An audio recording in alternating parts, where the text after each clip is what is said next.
Venganallur service സഹകരണ bank നവകേരളീയം കുടിശ്ശിക നിവാരണം ഒറ്റത്തവണ തീർപ്പാക്കൽ പദ്ധതി 2025 ജനുവരി 2 മുതൽ ഫെബ്രുവരി 28 വരെ സംഘടിപ്പിക്കും.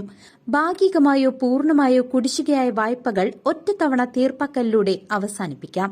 ഈ സുവർണാവസരം ഏവരും പ്രയോജനപ്പെടുത്തുക. കാഞ്ചി കാമകോടി പീഠം ആചാര്യന്മാരുടെ നേതൃത്വത്തിൽ നടന്ന വിശേഷാൽ ചടങ്ങുകൾ ഭക്തിയാദ്രം സംഘടിപ്പിച്ച് മായന്നൂർ തൃളക്കോട് ശിവവിഷ്ണു ക്ഷേത്ര ക്ഷേമ സമിതി.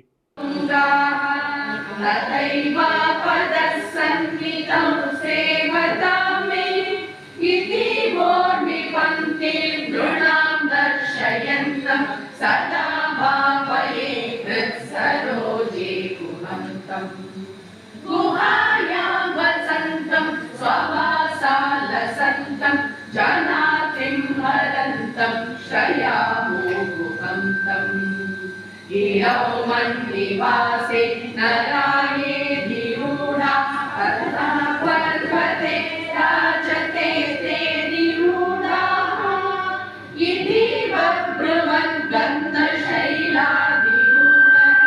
सदेवो मुदे मे सदा षण्मुखोऽस्तु गुहायां वसन्तं स्ववासालसन्तं जनातिं हरन्तं शयामो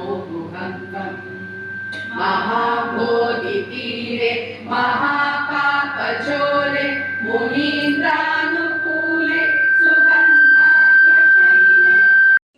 തിങ്കൾ ചൊവ്വ ബുധൻ തീയതികളിലായാണ് ശ്രീ മഹാത്രിപുര സുന്ദരി സമേത ശ്രീ ചന്ദ്രമൌലീശ്വര സ്വാമിയുടെ കൃപയിൽ കാഞ്ചി കാമകോടി പീഠത്തിന്റെ ജഗദ്ഗുരുവായ ശ്രീ ശ്രീ ശങ്കര വിജയേന്ദ്ര സരസ്വതി മഹാസ്വാമികളുടെ അനുഗ്രഹ മാർഗദർശനത്താൽ ശ്രീ ശങ്കര സത്ക്രിയ ട്രസ്റ്റ് ലോകക്ഷേമത്തിനു വേണ്ടി ധർണാ പ്രചാരം നടത്തുന്നത്.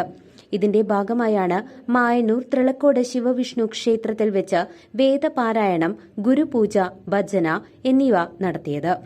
കാഞ്ചി കാമകോടി പീഠത്തിന്റെ ധർമ്മപ്രചാരകനായ ബ്രഹ്മശ്രീ ആനന്ദ ഘനപാഠികളുടെ നേതൃത്വത്തിൽ വിവിധ ദിനങ്ങളിലായി ക്ഷേത്രത്തിൽ ചടങ്ങുകൾ നടന്നു. തിങ്കൾ ചൊവ്വ ദിനങ്ങളിലെ വിശേഷാൽ ചടങ്ങുകൾക്ക് ശേഷം ബുധനാഴ്ച കാലത്ത് 8:30 മുതൽ 1 മണിവരെയായി നടത്തിയ വേദപാരായണം, ജഗദ്ഗുരു ശ്രീ ജയചന്ദ്ര സരസ്വതി സ്വാമികൾ പൂജ, ഉപന്യാസം, മഹത് ആശീർവാദം, പ്രസാദ വിതരണം എന്നിവ ഭക്തിയാദ്രമായി. നിരവധി ഭക്തജനങ്ങൾ വിവിധ ദിനങ്ങളിലെ ചടങ്ങുകളിൽ പങ്കുകൊണ്ട് സായുജ്യം നേടി. அது ரெண்டும் பவுடர் பண்ணிட்டு இத பீசஸ் பண்ணிட்டு மஞ்சள அதுல 40 ல இருந்து 50 எலுமிச்சம்பழம் ஜூஸ் ஆகும். அது ஏகദേശம் அவ்வளவு ரொம்ப பெரிய எலுமிச்சம்பழமா இருந்தா கம்மியா இருக்கும். அது முழுகிற அளவுக்கு இந்த பவுடர், பீஸ் ஆஃப் மஞ்சள், எலுமிச்சம்பழம் ஜூஸ் போட்டு நல்லா அது கண்ணாடி பாத்திரத்துலயோ இல்ல பரணி ஜாடியில அதுலதான் ஊற வைக்கணும். பிளாஸ்டிக்ல ஊற வைக்கலாம். CCV news Kondazhy.